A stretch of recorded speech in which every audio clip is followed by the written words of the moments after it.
আল্লাহ, জাগতিক চিন্তা থেকে ফারেক হলে আমার আপনার সাথে কথা বলতে ইচ্ছা করে, অথচ কোলাহল পেলেই আমি আপনাকে ভুলে যাই। বিপদ পেরিয়ে গেলেই হয়ে উঠি উদ্ধত।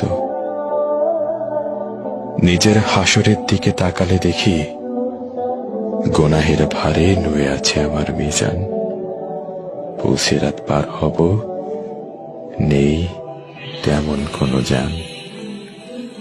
আল্লাহ, গুনাহ করলেও আমি আপনাকে ভালোবাসি। পাপী হৃদয়েও অনুভব করি শুদ্ধতার অনুতাপ। আপনার সাথে আমার কথা বলতে ইচ্ছে করে। আপনি আমাকে হেদায়েত দান করুন, ক্ষমা করুন আমার যাবতীয় পাপ।